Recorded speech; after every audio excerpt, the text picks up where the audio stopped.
तकदीर बड़ी बेरहम भी हो सकती है। कभी कभी ऐसी गलतियों की सजा वसूलती है, याद भी नहीं होता कब की थी ये गलती, की भी थी या नहीं।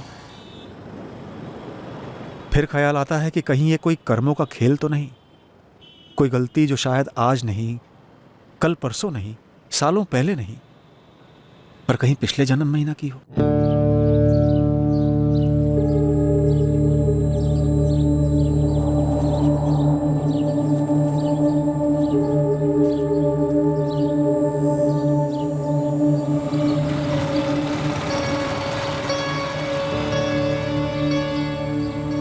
कई दिनों से ये आदमी मुझे यहीं खड़ा दिखता है। क्यों खड़ा है मुझे नहीं पता, पर इसकी नजर मुझ पर होती है।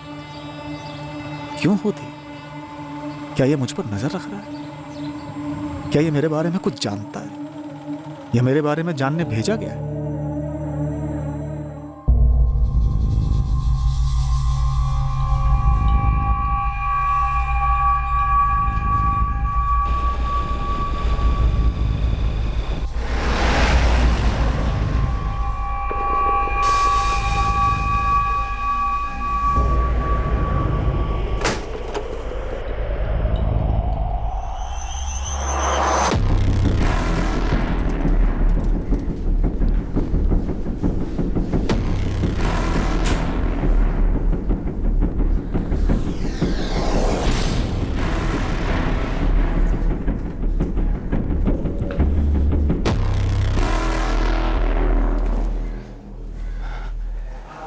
इस बार तो अब घोड़ा हमको चलाने दीजिए।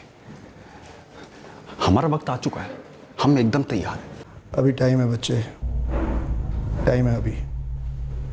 जितना कहा गया है उतना ही करेगा तो। जी भैया जी, जी।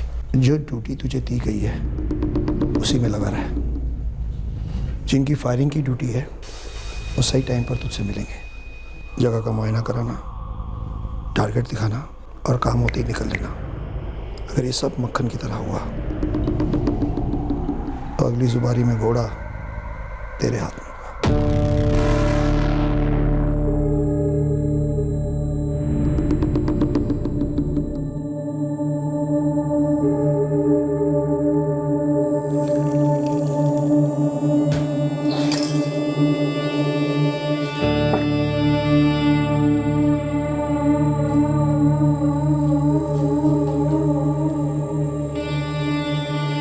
हिमांशु, चाय पीकर तो जाओ। तुम पी लो। एक काम करो, ठंडी चाय से नहा लो।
गोली की आवाज़ सुनते ही मैं बाहर भागा। देखा बाइक पर ट्रिपल सीट जाते हुए देखा मैंने उन्हें साहब।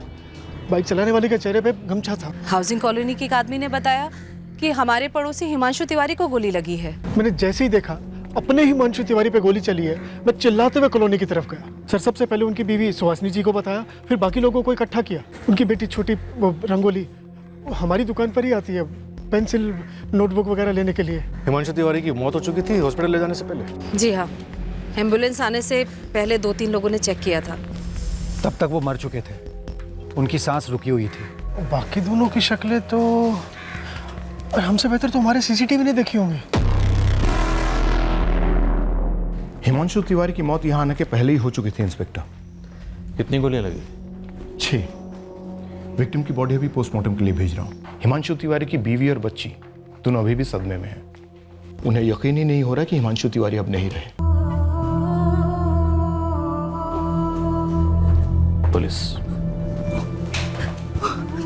अब हिमांशु की सांसें चल रही है ना, मतलब कोशिश हो रही है ना उन्हें बचाने की। यहाँ लाने से पहले ही आपके पति हिमांशु तिवारी गुजर चुके थे।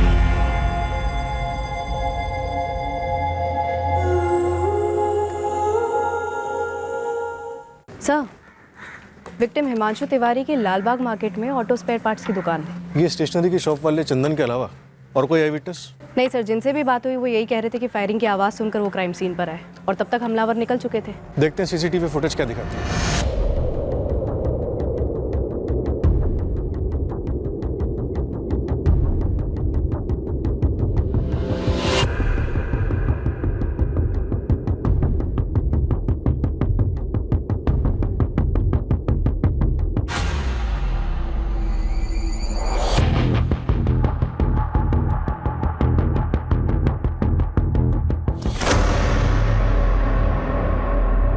सर, दोनों शूटर में से एक शूटर वापस जाता है और 2 गोली दागता है, यानी डबल शूटिंग की गई, डबल श्योर होने के लिए कि टारगेट किसी भी तरह बचा नहीं रहे। लेकिन खुद को बचाने की कोई खास कोशिश नहीं की गई। सिर्फ बाइक सवार ने गमछा पहना हुआ है, बाकी के 2 लोग ऐसे ही हैं। जबकि शायद इन्हें मालूम होगा कि यहाँ सीसीटीवी लगा हो सकता है।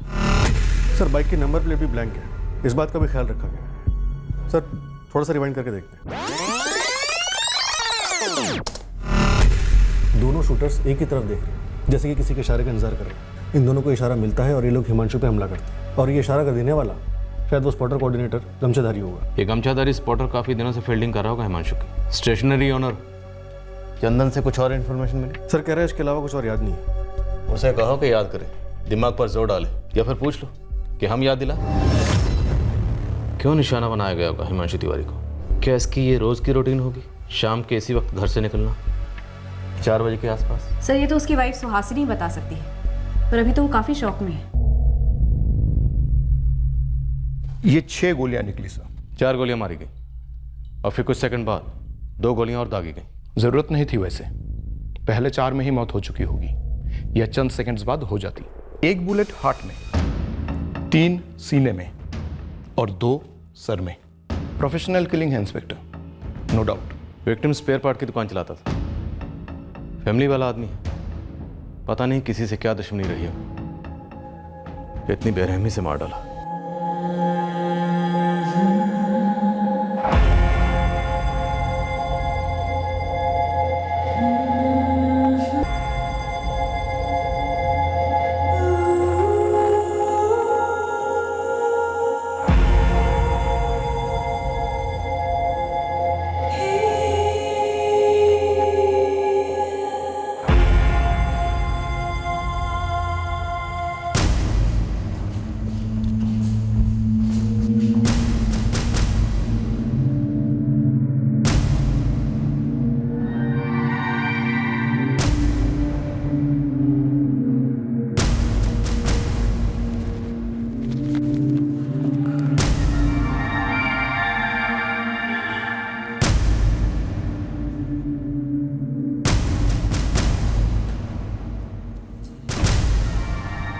इसी की बात कर रहे थे ना कल रात को आप? हाँ, हिमांशु तिवारी। 6 गोलियों से भून डाला इसे, वहीं के वहीं दम तोड़ दिया बंदे ने। कुछ पता चला क्यों मारा गया? अब तक तो नहीं, लेकिन कोई ना कोई कारण तो जरूर निकलेगा। वही होगा जो हमेशा होता है, जर जोरू या फिर जमीन का मामला।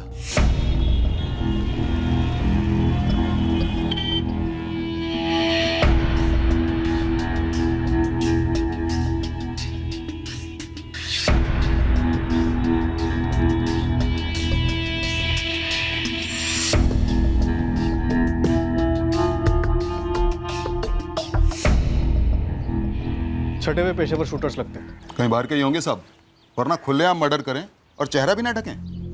लेकिन ये गमछे वाला तो यहीं का लौंडा लग रहा है, तभी तो अपना थोबड़ा छुपा के रखा है। लेकिन बहुत जल्दी बेनकाब कर लेंगे हम लोग। अगर ये तीनों प्रतापगंज के बाहर के परिंदे हैं तो इनके उड़ने से पहले इनको पकड़ना होगा। हर जगह बात घुमा दो। जी मालिक। मैडम, पहले कभी इस गमछे वाले को यहाँ आसपास देखा हो? ऐसा ध्यान तो नहीं आ रहा। और इसका चेहरा तो वैसे दिखाई भी नहीं दे रहा, लेकिन आपको तो पिछले कुछ दिनों की सीसीटीवी फुटेज निकाल के दे देता हूँ। पूरे 1 हफ्ते की सीसीटीवी फुटेज निकालो। जी। 1 मिनट रुको, 2 हफ्ते की निकालो। हिमांशु दोपहर 1:30 बजे दुकान से आते, खाना खाते, फिर सो जाते, शाम को 4 बजे उठकर चाय पीते, फिर दुकान को जाते। ये डेली की रूटीन थी हिमांशु जी की? तो शायद हिमांशु जी की रूटीन को स्टडी किया गया। अब क्योंकि बाजार में उनकी दुकान के बाहर उन्हें मारना मुश्किल था, इसलिए कॉलोनी के बाहर की जगह को चुना गया, और वो भी दोपहर का वक्त। पर जीजा जी क्यों सर? हिमांशु ने किसी का क्या बिगाड़ा था? देखिए, इस तरह की ज्यादातर पेशेवर हत्या किसी पुरानी दुश्मनी या रंजिश की वजह से होती है। क्या ऐसा कुछ था? मेरे पति ने एक बार भी ऐसे किसी रंजिश या दुश्मनी की बात नहीं की थी। हाल फिलहाल में हिमांशु जी ने अपनी दुकान को लेकर या कारोबार को लेकर किसी परेशानी का जिक्र किया? ऐसे किसी परेशानी का जिक्र कभी नहीं किया उन्होंने। हमारा खुशहाल परिवार था सर, एक दूसरे के साथ हंसी खुशी रहते थे। हिमांशु चाय पीकर तो जाओ। तुम पी लो, एक काम करो, ठंडी चाय से नहा लो। सुहासिनी जी, आपकी लाल बाग वाली दुकान पर गौरव और विकास काम करते हैं, उनके साथ कोई खटास? वो लोग कई सालों से काम कर रहे हैं सर, भरोसेमंद है। क्या गौरव और विकास में से किसी ने कोई बड़ा लोन लिया था हिमांशु से? साहब, लोन लेने की कभी ज़रूरत ही नहीं पड़ी। हिमांशु से तनख्वाह वक्त पर देते रहे और बोनस भी देते रहे। साहब, उन्होंने तो हमारा बीमा भी करवाया था। सालों से काम करते थे ना उनके साथ? हाँ साहब। तो कभी किसी के साथ कोई अनबन, कोई दुश्मनी? 15 सितंबर को जब तुम्हारे सेठ हिमांशु दुकान पर आए और फिर दुकान से घर पर गए, तब उनका मूड कैसा था? 15 सितंबर को तो वो दुकान पर आए ही नहीं थे। तो फिर वो घर कहाँ से लौटे थे? सर वो तो पता नहीं, हम सुबह दुकान खोलकर काम पे लग गए थे। तो तुम लोगों ने फ़ोन करके पूछा नहीं? हमें लगा वो अपने दूसरे काम पे गए होंगे, उनका प्रॉपर्टी का बिजनेस भी था ना साहब। तो हिमांशु जी प्रॉपर्टी में भी डील करते थे? ब्रोकर थे? जी नहीं साहब, वो ब्रोकर नहीं थे, वो ज़मीनें खरीदते थे और जब उनके दाम बढ़ जाते थे तो बेच देते थे। सर, मैंने सुहासिनी से दोबारा वही सवाल पूछे जो आपने पूछे थे, लेकिन एक भी बार उसने प्रॉपर्टी डीलिंग के बिजनेस के बारे में जिक्र तक नहीं किया। ऑड है सर। क्या उसने जानबूझकर नहीं बताया कि हिमांशु परसों दुकान पर नहीं गया था? सर, क्राइम सीन से हिमांशु का फोन बरामद हुआ है। कुछ मिला शक करने लायक? किसी राजू चौधरी को कई कॉल्स हुए हैं 15 को, और उससे पहले भी कई बार। सर, इस राजू चौधरी से हिमांशु की लगभग रोज बात होती थी, दिन में कई दफे, लेकिन क्रियाक्रम के वक्त कोई राजू चौधरी नाम का आदमी आया नहीं था। इस राजू चौधरी का फोन स्विच ऑफ है? नहीं सर, ऑन है। मैंने मिस कॉल दिया था, कॉल रिकॉर्ड्स मंगाए हैं, सोचा फिर उठाते हैं। और हिमांशु के call records? On the way हैं सर। सर, हिमांशु के कॉल लिस्ट में सुहासिनी के 6 मिस्ड कॉल्स हैं, परसों सुबह 11:30 से 1:15 बजे के बीच के, जो शायद हिमांशु ने मिस किए या फिर उठाए नहीं। चंदन स्टेशनरी वाले की सीसीटीवी फुटेज से कुछ मिला? नहीं सर, चंदन ने 3 हफ्ते की फुटेज खंगाली। इनफैक्ट हमने भी फुटेज रीस्कैन की, लेकिन उसमें कोई भी बंदा ऐसा स्पॉट नहीं हो रहा है जो गमछेधारी की बॉडी टाइप से मैच करता हो या फिर कोई किसी पर नजर रख रहा हो।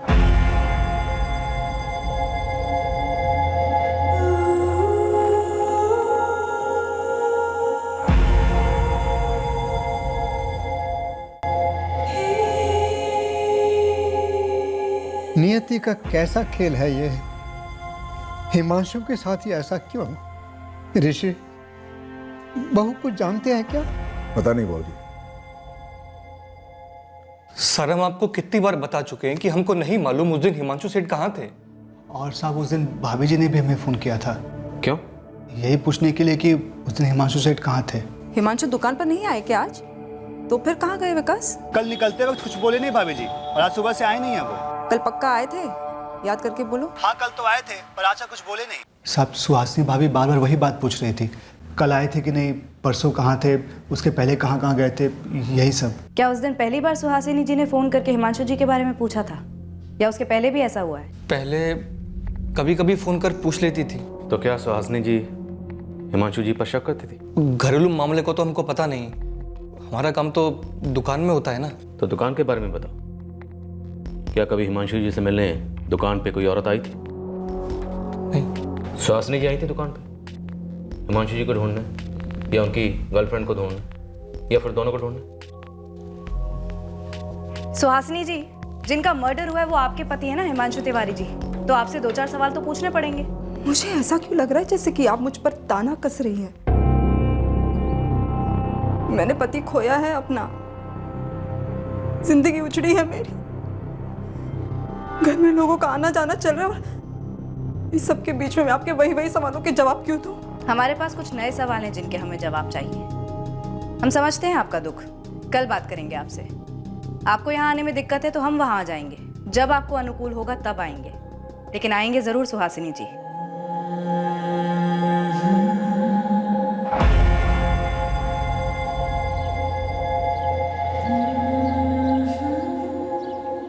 तुम और रंगोली कुछ दिनों के लिए हमारे यहाँ शानपुर क्यों नहीं आ जाते? देखती हूँ माँ, यहाँ पर भी बहुत सारे अधूरे काम पड़े हैं, समझ में नहीं आ रहा है माँ, शुरुआत कहाँ से करूँ?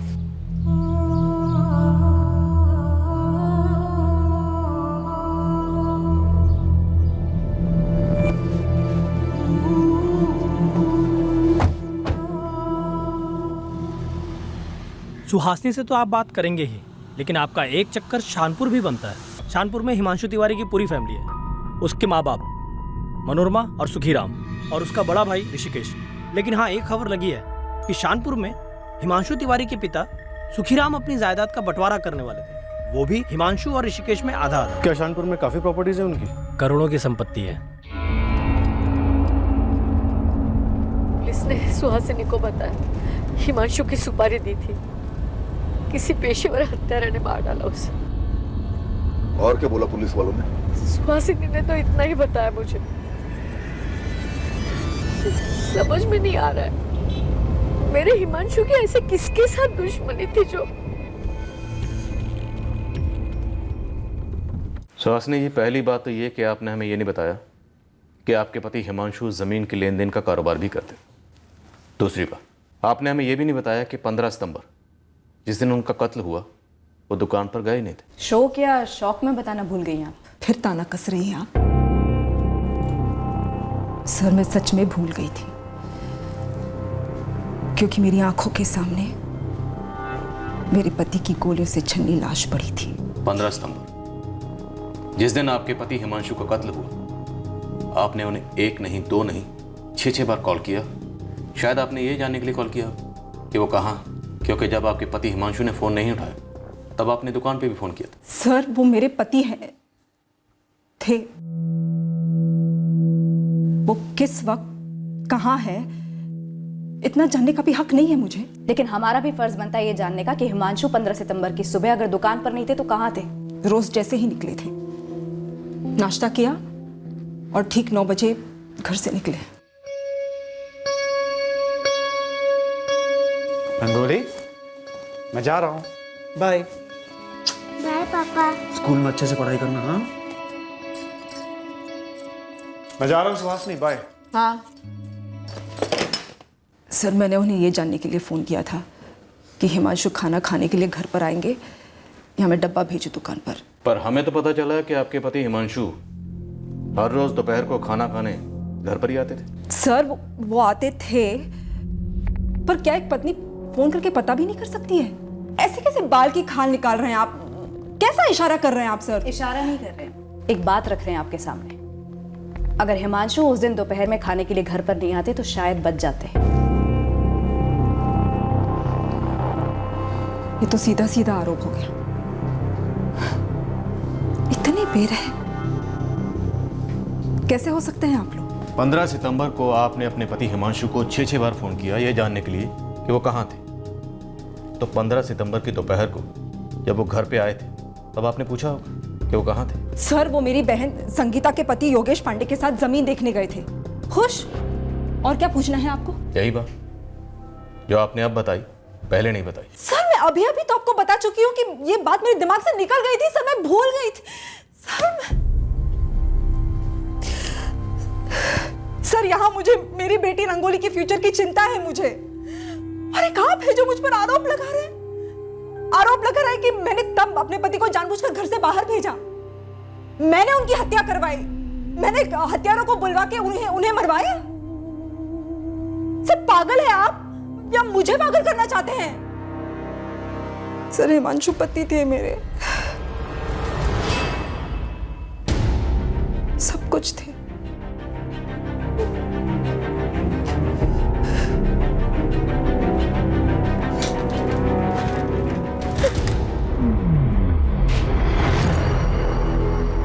ये सुहासिनी जितना बता रही है उससे कहीं ज्यादा छुपा रही। शायद उस दिन सुहासिनी ने यह सुनिश्चित किया था कि हिमांशु रोज की तरह दोपहर को घर आए खाने को, और रोज की तरह चाय पीकर दुकान के लिए निकले। कॉल रिकॉर्ड्स निकलवाए सुहासिनी के। सर एक रिक्वेजिशन डाल देती हूँ सुहासिनी के कॉल रिकॉर्ड्स के लिए। और सर गुप्ता सर शानपुर गए हैं। हिमांशु अपने साड़ू योगेश पांडे के साथ गया था जमीन देखने कत्ल की सुबह, उसे हाजिर करो। जी सर। और इस राजू चौधरी का क्या हुआ जिसका नंबर बार बार फीचर हो रहा है हिमांशु की कॉल लिस्ट? सर उसकी कॉल रिकॉर्ड डिटेल्स आनी अभी बाकी है। यहाँ इतना कुछ है। और सुहासिनी का कहना है कि हिमांशु की किसी से कोई रंजिश नहीं थी, कोई मसला नहीं था। रुचिका, इस सुहासिनी को फिर से खंगालो। किश्तों में इंफॉर्मेशन दे रही है, अपने शो को ढाल बनाकर ढाल के पीछे कुछ छुपा रही। पक्का।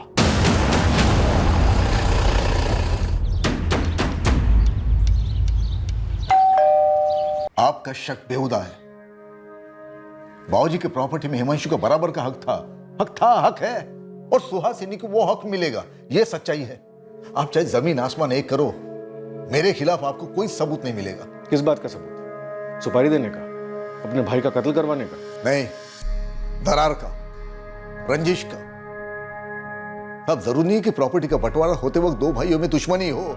उनको देखिए, बोलना बंद हो गया मेरे बाबूजी का। सर जल्द से जल्द पता कीजिए किसने मारा मेरे भाई को, किसने की मेरे माँ और बाबूजी की हालत। ऋषिकेश जी, आपके पास एक से ज्यादा फोन नंबर है? जी, जितने भी हैं सब लिखवा दीजिए। आप अब भी मुझ पर शक कर रहे हो? दुख भरे भावुक दुखड़े सुनकर फैसले करना सिर्फ किस्से कहानियों में होता है, हकीकत में नहीं। हकीकत में सहानुभूति नहीं, सिर्फ सबूत काम करते हैं। आपके पास क्या सबूत है मेरे खिलाफ कि मैंने मेरे भाई को मरवाया? फिलहाल हमारे पास सबूत हो या ना हो, पर आपके पास अपने भाई को मरवाने का ठोस मकसद जरूर था। और कत्ल की तहकीकात में जिसके पास मकसद होता है ना, वो शक के दायरे में होता है, फिर चाहे वो सगा भाई हो, बाप हो या फिर पत्नी हो।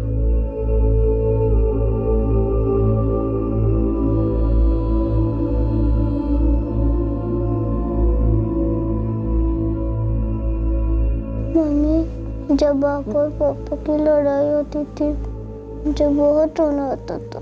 अब लोग रहे कि लड़ाई ही ठीक थी, कम से कम पापा तो यहाँ होते। मुझे पापा की बहुत याद आ रही। मुझे भी बेटा। तो फिर आप उनके साथ इतनी लड़ाई क्यों करती थी?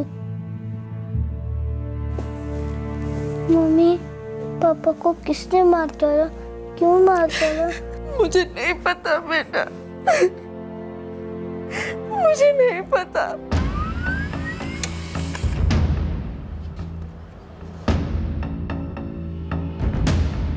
अनीता यादव? जो नंबर हिमांशु ने राजू चौधरी के नाम से सेव किया था वो दरअसल किसी अनीता यादव का है। एक आदमी अपने मोबाइल में एक औरत का नंबर एक आदमी के नाम से क्यों सेव करेगा? ताकि उसकी बीवी को शक ना हो, पता ना चले। अफेयर शायद सुहासिनी का नहीं, हिमांशु का रहा होगा।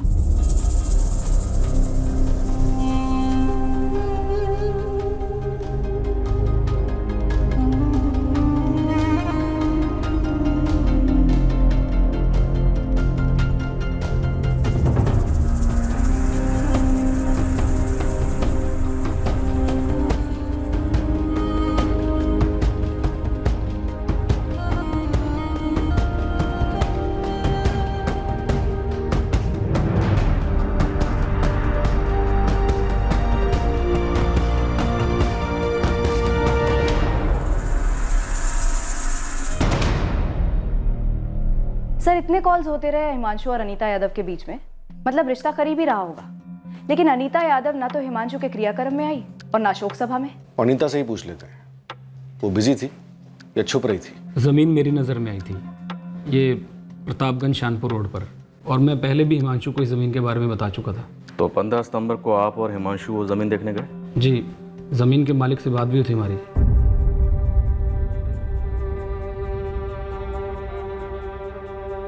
हमने ज़मीन के सारे कागज़ देखे, काफ़ी यहाँ वहाँ की बातें हुई, और सर अगर आप चाहें तो ज़मीन के मालिक अश्विन जी से पूछ सकते हैं। नंबर दूँ आपको? फोन रिकॉर्ड्स है हमारे पास। आपके और हिमांशु के फ़ोन रिकॉर्ड से पता चलता है कि आपके फ़ोन की लोकेशन 15 सितंबर को प्रतापगंज शानपुर रोड ही थी। तो सर सच ही बोल रहा हूँ ना मैं। हमने कब कहा आप झूठ बोल रहे? और झूठ बोलने की वजह है क्या? बिल्कुल नहीं।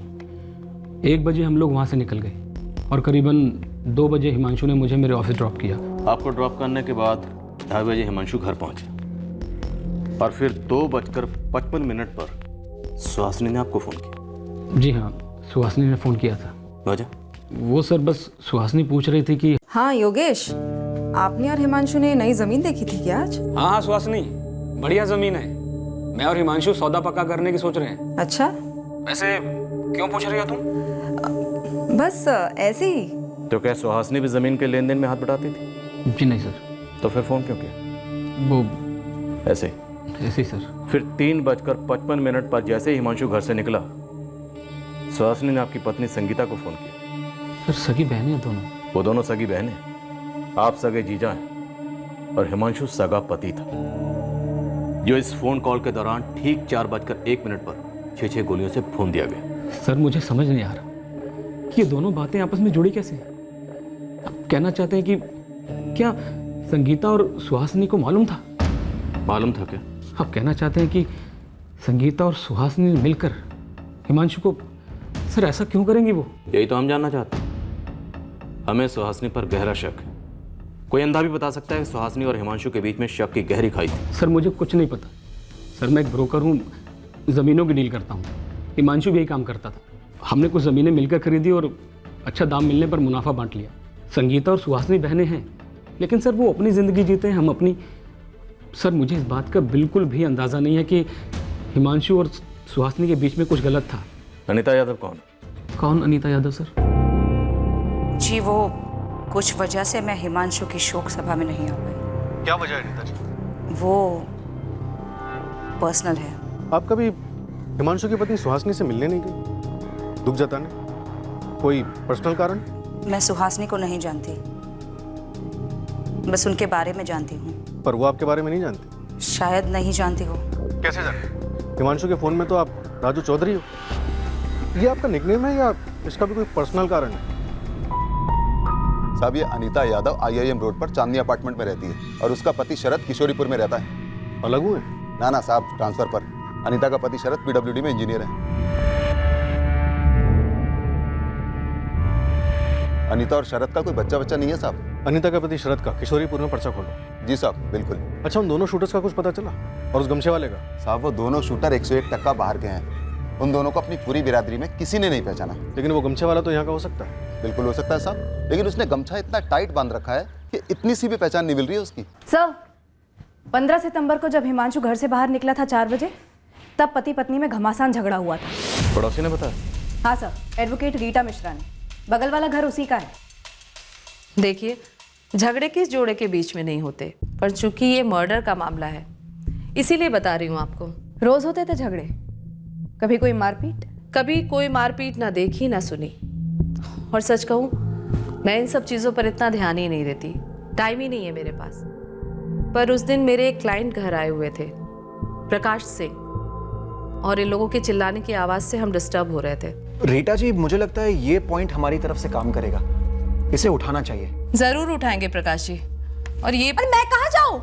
मुझे तो 24 घंटे पूरी जिंदगी रोज का है इनका ये झगड़ा। आप बताइए, आप क्या कह रहे थे? मैं कह रहा था वो ऐसा क्या करता हूँ मैं?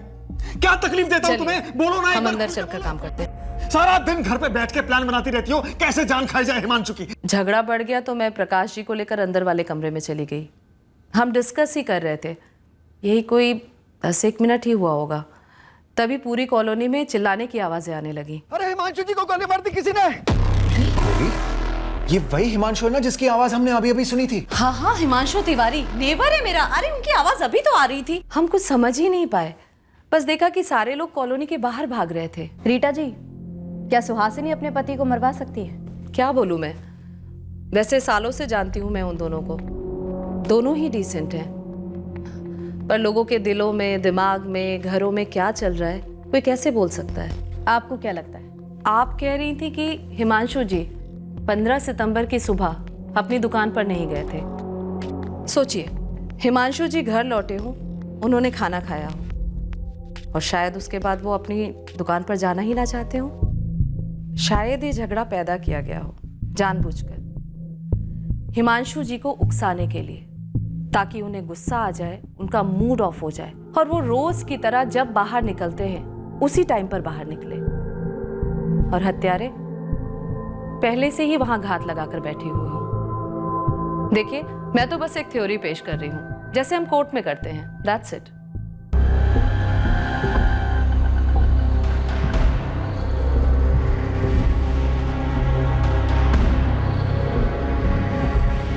मुझे कोई आइडिया नहीं कि हिमांशु ने मेरा नंबर अपने मोबाइल में राजू चौधरी करके क्यों सेव किया था। हिमांशु और आप अच्छे दोस्त थे? सिर्फ दोस्त थे। आप जैसा समझ रहे वैसा कुछ भी नहीं था। हम क्या समझ रहे? यही ना कि हमारा अफेयर था। नहीं, बिल्कुल नहीं था। वेल, अगर था भी तो इस वक्त हिमांशु तो है नहीं जिससे पूछे, आप ही से पूछ सकते। शादीशुदा होकर भी अकेले थे हम दोनों, इसलिए एक दूसरे का दुख दर्द समझते थे। क्या दुख था आपका और क्या दर्द था हिमांशु का?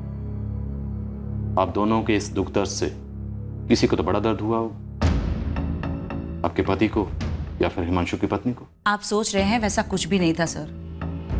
हम समझते थे एक दूसरे को, बातें करते थे। सिर्फ बात करते थे, अफेयर नहीं था? मतलब वो क्या कहते हैं कि प्यार को प्यार ही रहने दो, रिश्तों का नाम ना दो, ऐसा कुछ? गहरी दोस्ती थी और हाँ, फोन पर लगभग रोज बातें होती थी, चैट पर भी। तो अनीता जी, अगर आप दोनों में सिर्फ अच्छी दोस्ती थी तो उसे दुनिया से छुपाने की जरूरत क्या थी? हमारे बीच ये क्लियर था कि सिर्फ दोस्ती है। दुनिया तो 2 और 2 5 ही जोड़ती है ना। हम बेकार का सरदर्द नहीं चाहते थे, अपने अपने घरों में तनाव नहीं चाहते थे बस। हिमांशु अपनी पत्नी सुहासिनी से नाखुश क्यों था अनीता जी? इतना भी बुरा नहीं हो सकता हिमांशु। अगर रंगोली नहीं होती ना तो हमारी शादी कभी टिकती नहीं अनीता। मैं रोज घर जाता हूं सिर्फ इसलिए क्योंकि मेरी बेटी रंगोली है जो मेरी दुनिया है। लेकिन रंगोली को तो तुम दोनों चाहिए ना, और वो भी लड़ते हुए नहीं चाहिए। तुम्हें रंगोली की खातिर सुहासिनी को एक और मौका देना होगा। 12 साल कम नहीं होते अनीता, और ताली कभी एक हाथ से नहीं बजती। काश मेरी तरह सुहासिनी की जिंदगी में भी कोई आए जो उसे यह समझाए कि मैंने कभी उससे दिल से प्यार किया था। हमारी शादी कोई गलती नहीं थी अनीता। शुरुआत में शुरुआत फिर से भी तो हो सकती है ना, नए सिरे से। और कोई गलती नहीं होती जब तक उसे सुधारने की कोशिश होती रहे। तुम नहीं समझोगी क्या होता है। रोज बेल बजाई, सुहासिनी ने दरवाजा खोला और बस शुरू। सुहासिनी को आपके बारे में मालूम था? जी मैं नहीं जानती, और इसलिए मैं हिमांशु के अंतिम संस्कार में भी शामिल नहीं हुई थी। चूर चूर हो गई थी ये सोचकर कि हिमांशु को इस तरह से क्यों मारा गया होगा। तो अनीता जी, क्या ऐसा हो सकता है कि किशोरीपुर में बैठे आपके पति शरद यादव ने आपकी और हिमांशु की दोस्ती को एक अच्छा खासा अफेयर समझ लिया? बोलिए अनीता जी, शरद को मालूम था?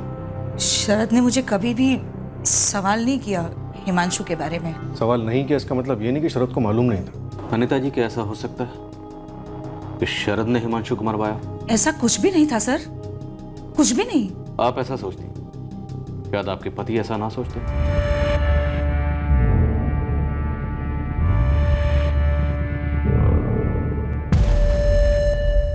ये हाफिज मलिक और ये यूनुस शेख। कौन से ग्रोह के? कोई माई बाप नहीं इनका। ये तो एक दूसरे के भी नहीं है, लेकिन एक खबर पता चली है कि 15 सितंबर की सुबह प्रतापगंज स्टेशन पे दोनों दिखे थे। दोनों बहुत ही शातिर हैं, काम के लिए फ़ोन भी नहीं रखते हैं। नया काम, नया सिम कार्ड, काम हुआ सिम कार्ड फेंका। किसी लॉज में चेक इन भी नहीं किया, कहीं चाय भी नहीं पीते कि पकड़ सके। बस काम किया, धाएं धाएं धाएं और निकल लिया, एकदम मक्खन। जावेद, तू और असलम इस इलाके का हीरो होने का दावा करते हो, लेकिन अभी तक ये पंटर कौन है इसके बारे में कुछ भी खबर नहीं मिली तुम्हें। क्या कर सो रहे हो तुम दोनों? पूरी फील्डिंग कर रहे हैं, बहुत जल्दी कैच कर लेंगे। एक पत्नी जो शायद शकी थी, एक दोस्त जो शायद प्रेमिका थी, लेकिन अब तक हम हिमांशु के हत्यारों तक नहीं पहुंचे। किसी के भी फोन रिकॉर्ड से कुछ नहीं मिला। कहीं ऐसा तो नहीं हम गलत रास्ते पर चल पड़े? बिना फोन कॉल के भी मर्डर की प्लानिंग हो सकती है, हुई भी है। हाँ, होती है।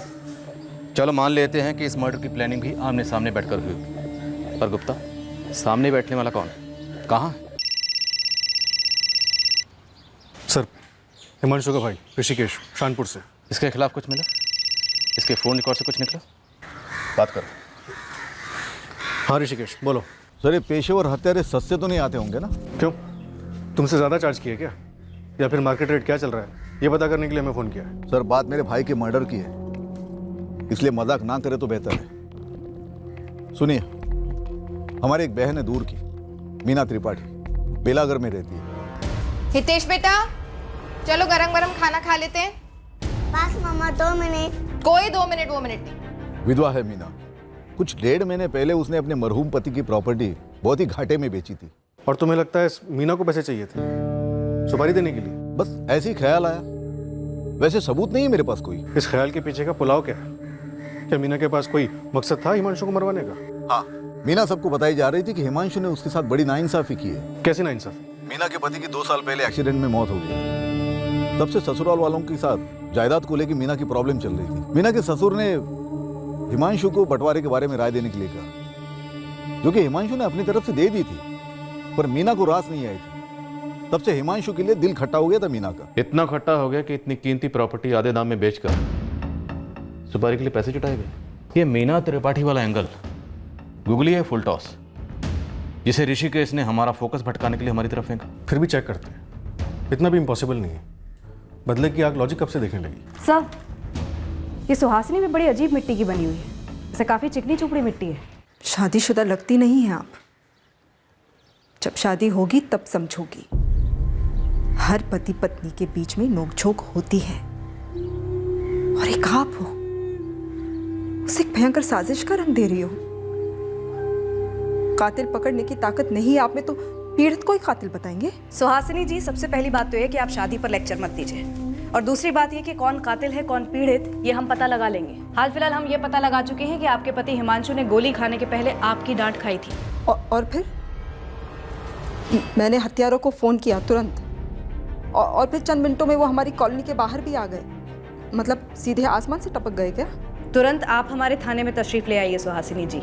लगता है आपके घर में कोई करीबी बेवक्त गुजरा नहीं है। वैसे 13 दिनों तक हम घर के बाहर कदम भी नहीं रखते। 13 दिन की पाबंदी आपके ऊपर होगी, आप उसका पालन कीजिए। हमारे ऊपर कोई पाबंदी नहीं है, इसलिए हम आपके घर आ रहे हैं।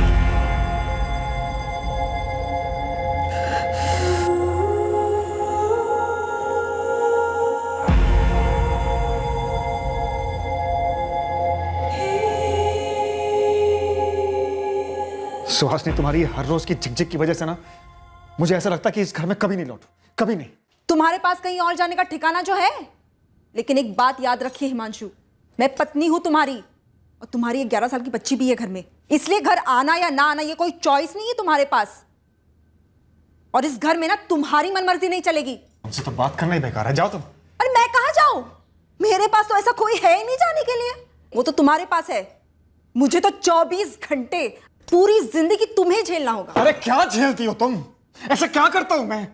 क्या तकलीफ देता हूं तुम्हें? बोलो ना, एक बार खुल के बोलो। तुम फिक्र ना करो, एक दिन ना, और बहुत जल्दी आएगा वो दिन जब मैं इस घर में वापस लौटूंगा ही नहीं। फिर पूरे सुकून के साथ रहना तुम, ठंडक मिलेगी तुम्हारी आंख को।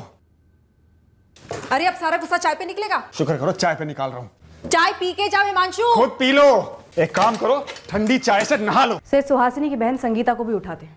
ये सुहासिनी हमारी पहली सस्पेक्ट नंबर 1 थी, और अब ये बेलागढ़ की मीना, हिमांशु की कजन भी आ गई हमारी लिस्ट में। और सर, अनिता का हस्बैंड शरद यादव तो जाहिर सा सस्पेक्ट है। जब हमने इस केस की तहकीकात शुरू की तब हमें बताया गया था कि हिमांशु एक बहुत ही सीधा साधा इंसान है, जिसकी किसी के साथ कोई दुश्मनी नहीं हो सकती। सर, शायद वाकई में सीधा साधा इंसान रहा होगा हिमांशु, तभी तो शक नहीं कर पाया कि कोई उसके खिलाफ साजिश कर सकता है। और अब उसके कत्ल के बाद हमारे हाथों इस साजिश की कोई भी कड़ी नहीं लग रही है। सर, ये अनिता दोस्ती वोस्ती कुछ भी बोले, लेकिन ये अफेयर ही रहा होगा। लेकिन ऐसी फीलिंग आ रही है कि ये मर्डर शायद इस अफेयर से ना जुड़ा हुआ, किसी और अफेयर से जुड़ा हुआ, शायद सुहासिनी के किसी अफेयर से।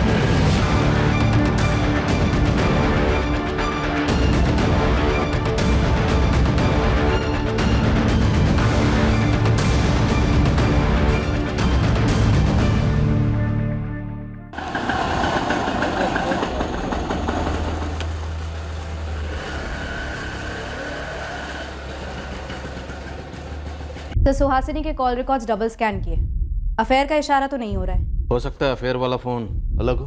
फोन नेटवर्क से चेक करती हूँ सर। वैसे सुहासिनी बाहर बैठी है। और उसकी बहन संगीता निकल चुकी है सर, ऑन द वे है। दोनों से अलग अलग पूछताछ करेंगे, और अगर जरूरत पड़ी तो फिर एक साथ भी। अब पुलिस वालों की शादियां नहीं होती। आप लोग सच में घरेलू पति पत्नी की नोकझोंक समझते नहीं है? पर घरेलू नोकझोंक के बाद किसी पति को गोली मार दी जाए, ये हमने नहीं देखा। हमारी नोकझोंक के बाद कोई चांद पर रॉकेट भेजता या कहीं भूकंप आ जाता तो भी आप मुझे ऐसे ही थाने बुलाकर बेकार में बिठाकर हमारी नोकझोंक से कनेक्शन जोड़ते, है ना सर? भूकंप तो आपके परिवार में आया। हमारी नोकझोंक भी उसी परिवार को लेकर होती थी सर। हिमांशु को काम के परे कुछ नजर ही नहीं आता था। ठीक है, मेरे लिए ना सही, कम से कम हमारी बेटी रंगोली के लिए तो समय निकालते, पर नहीं। तो आप ये कहना चाहती हैं कि आपकी और आपके पति हिमांशु के बीच में इतने अरसे से, सालों से झगड़ा और नोकझोंक सिर्फ इसलिए होती थी क्योंकि वो रंगोली का वक्त नहीं देते थे? और क्या कारण था सर, आप बताइए ना। कारण था अनीता यादव। कौन अनीता यादव? ये मत पूछिए कौन अनीता यादव, क्योंकि अनीता यादव कौन है ये आपकी बहन संगीता भी जानती। 3:55 पर आपके पति हिमांशु घर से निकले, 4:01 पर उनका कत्ल हुआ। इन्हीं 6 मिनटों में आपने अपनी बहन संगीता को फोन भी कर लिया। उसके पहले 2:55 पर आपने अपने जीजा योगेश पांडे को फोन किया। 6 बार अपने पति हिमांशु को फोन किया, दुकान पर फोन किया। इन सारे कॉल्स का एक ही मकसद था, अपने पति हिमांशु का झूठ पकड़ना और अनीता यादव का सच जानना। आपकी और आपके पति दोनों के बीच की नोकझोंक, झगड़े की वजह अनीता यादव थी ना। हिमांशु चाय पीकर तो जाओ। तुम पी लो, एक काम करो, ठंडी चाय से नहा लो।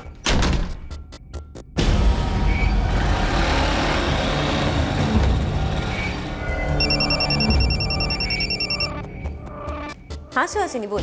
मुझे लगता है कि योगेश भी झूठ बोल रहा है। तो तुझे लगता है कि योगेश भी जीजा जी का साइड ले रहा है? इधर हिमांशु आग बबूला होकर घर से बाहर निकला और उधर सुहासिनी ने तुम्हें फोन किया। गपशप करने के लिए तो फोन किया नहीं होगा। दरअसल गपशप करने के लिए ही किया था। बहनें हैं हम दोनों और सबसे अच्छी सहेलियां भी। ये तो हमारी बदनसीबी है कि उसी वक्त किसी ने जीजा जी की हत्या कर दी, और उससे भी बड़ी बदनसीबी ये कि उनके कातिलों का पता लगाने के बजाय आप लोग हमारे जख्मों पर नमक रगड़ रहे, खासकर मेरी बहन के। क्या आप दावे के साथ कह सकते हैं कि उनकी जिंदगी में कोई औरत थी और वो ये अनीता यादव थी? सबूत क्या है आपके पास? सुहासिनी जी, अफेयर के सबूत तो आपको मिले हों, तभी तो हिमांशु को मौत मिली। मत कहिए ऐसा सर, मैं तो कभी पता लगा ही नहीं पाई। सर मुझे लगता जरूर था कि कोई है, पर वो कौन है मैं कभी जान नहीं पाई। और आप अब मुझे बता रहे कि कोई थी, वाकई में थी। आपको कैसे पता चला? वैसे ही जैसे आपको पता चला राजू चौधरी से, जिससे आपके पति हिमांशु की कई बार बात हो गई। राजू चौधरी?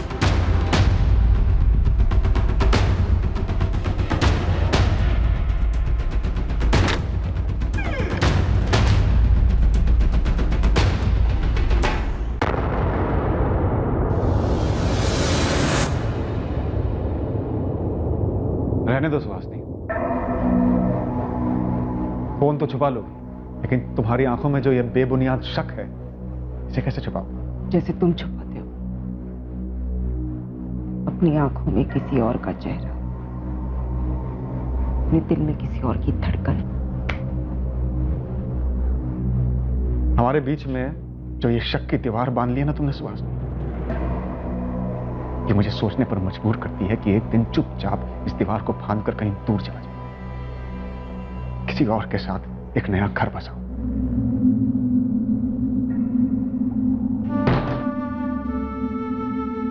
अनीता का नंबर हिमांशु ने राजू चौधरी के नाम से सेव किया था।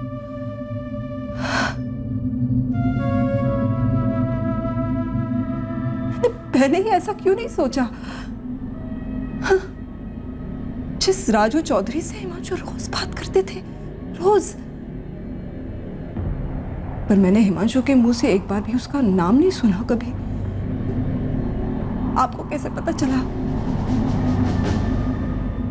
वो लोग किसी होटल में मिलते थे।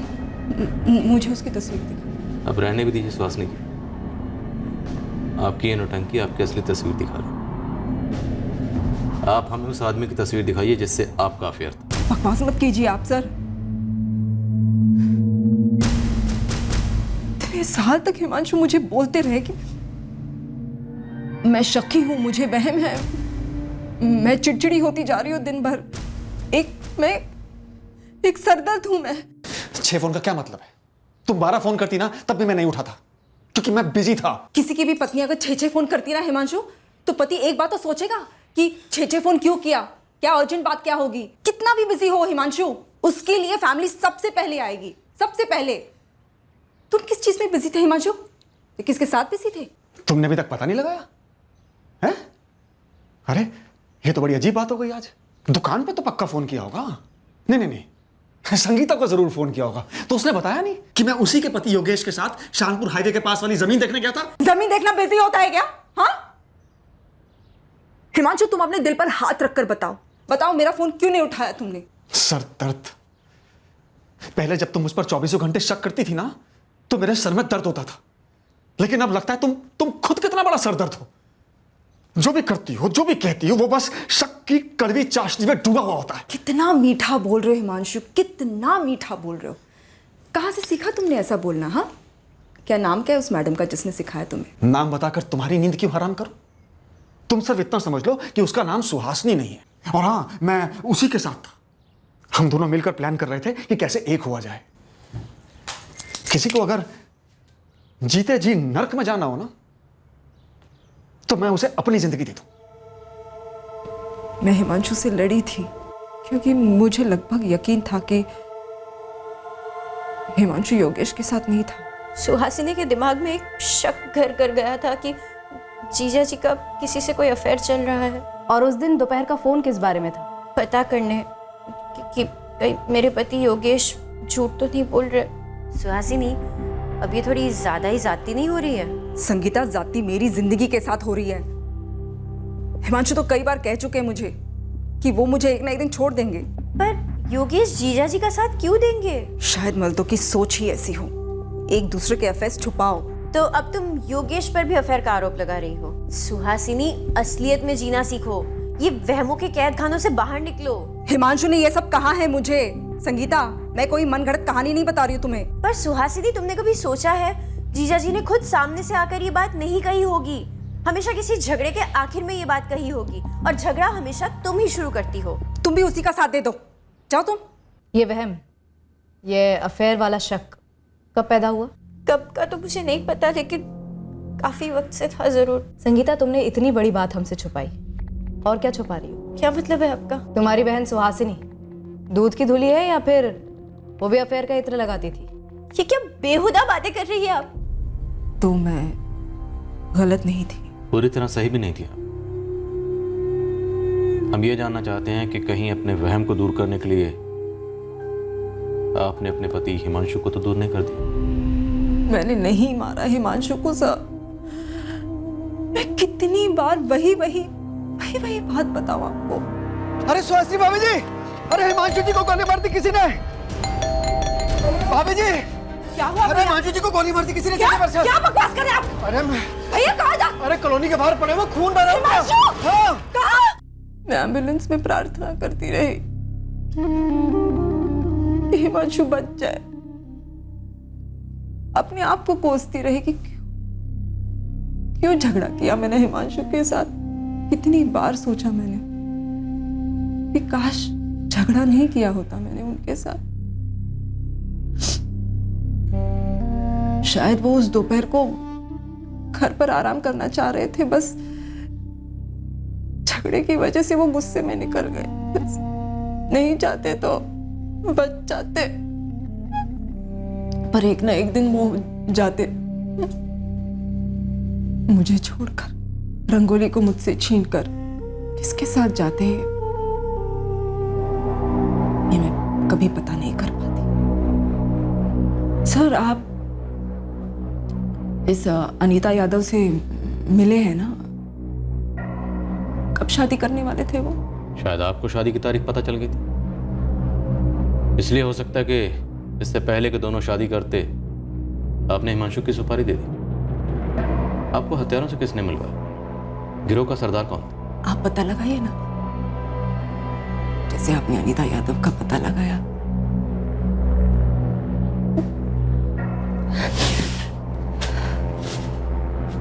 सर मैं जाऊं? मैं बहुत थक गई हूँ, मुझे घर जाना है। सुहासिनी तिवारी काफी अच्छे से दर्शाती है उसका सदमा, उसका चौंक जाना, पर अभी भी वो अपना असली चेहरा दिखा रही है या अभी भी मुखौटा पहने हुए, ये तय कर पाना मुश्किल है। सर फोन नेटवर्क कंपनी से जवाब आया है, सुहासिनी के नाम पर कोई भी दूसरा नंबर रजिस्टर्ड नहीं है। हो सकता है इस अफेयर में कोई फोन इस्तेमाल ही ना हुआ। सुहासिनी अपने प्रेमी से चुपचाप मिलती रही।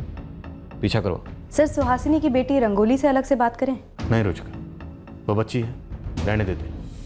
पहले हम ट्राई करते हैं, अगर कुछ ठोस हाथ लगा तो फिर बात करेंगे। हिमांशु की कजन मीना त्रिपाठी, उसका क्या हुआ? सर मीना त्रिपाठी के कॉल रिकॉर्ड्स तो ठंडे हैं। गुप्ता सर का मैसेज आया था, वो बेलागढ़ में मीना त्रिपाठी तक पहुंच गए। हिमांशु मेरा कज़न था, जाहिर है उसकी मर्डर की खबर सुन के मुझे बुरा लगा है, लेकिन आप मेरे पास क्यों आए हैं? ये गमछाधारी मास्टरमाइंड लगता है, और इन दोनों शूटर्स ने हिमांशु पर गोलियां चलाई थी। प्रोफेशनल काम करने वाले लगते हैं, काफी बड़ी रकम लेते हैं मर्डर की। तो आपके स्वर्गवासी पति की एक जमीन थी रामाबाग में, जो आपने पिछले महीने बेची। उसका इन पेशेवर हत्यारों से क्या ताल्लुक है? आप सीधे सीधे बताएंगे क्या टेढ़ा सोच रहे हैं? जमीन के बंटवारे को लेकर आपके अपने ससुराल वालों के साथ अनबन थी। काफी जानकारी निकाल कर आए हैं आप। बिल्कुल, जमीन के बंटवारे में अपनी राय देने के लिए आपके ससुर ने हिमांशु को बुलाया था, और हिमांशु ने जो राय दी वो आपको नाइंसाफी लगी, और जमीन बेचने के ठीक 1 महीने के बाद इन महंगे शूटर्स ने हिमांशु को शूट कर दिया। अब बोलिए। हिमांशु के साथ मेरी कोई निजी दुश्मनी नहीं थी। हाँ, वो बंटवारे का फैसला खटका था मुझे। मेरे सर पे मेरी बेटी की जिम्मेदारी है, इसलिए अपने ससुराल वालों के सामने कुछ मांगे रखी थी मैंने। 50-50 हो रहा है मीना, इसमें नाइंसाफी कहाँ हुई है? तकदीर ने मेरे साथ नाइंसाफी की है, मेरे पति को मुझसे छीनकर। आप लोग थोड़ा बड़ापन नहीं दिखा सकते? मेरी हालत नहीं देख सकते? इस घर की विधवा हूं मैं, बेवक्त हुई विधवा। लेकिन मीना बेटा, हम राजेश के साथ नाइंसाफी नहीं कर सकते। राजेश जवान है, अभी अभी नौकरी शुरू की है, पूरी जिंदगी रखी है उसके सामने, लेकिन मुझे मेरी नई जिंदगी ढूंढनी है। लेकिन मीना, तुम्हारे पति रुपेश ने जिंदगी भर जो भी कमाया, जो भी इन्वेस्टमेंट्स किए, वो सब तो तुम्हारे और तुम्हारे बेटे के नाम पर ही है ना। उसमें से तो कोई भी हिस्सा ये परिवार तुमसे नहीं मांग रहा, क्योंकि वो गलत भी होगा। लेकिन केशव अंकल की प्रॉपर्टी पर राजेश और रुपेश दोनों भाइयों का बराबर का हक बनता है। नाखुश हुई, लेकिन लड़ी नहीं। जो होना था हो गया, मामला खत्म है। हिमांशु भी खत्म है। क्या ये मामला, ये रंजिश हिमांशु से थी?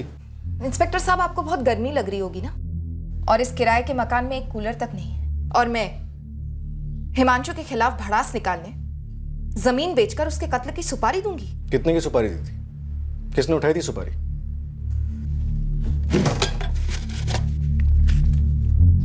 जमीन के पैसे सारे एफडीज में हैं, शॉर्ट टर्म। जैसे कोई ढंग का सस्ता फ्लैट मिल जाता है बेलागढ़ में, उन एफडीज को तुड़वाकर खरीद लूंगी। हिमांशु अगर दखल नहीं देता तो शायद आपको एक बड़ा हिस्सा मिल सकता था। किराए के मकान की जगह एक बड़ा आलीशान घर हो सकता था। कूलर तो छोड़िए, घर के अंदर एक एसी हो सकता था।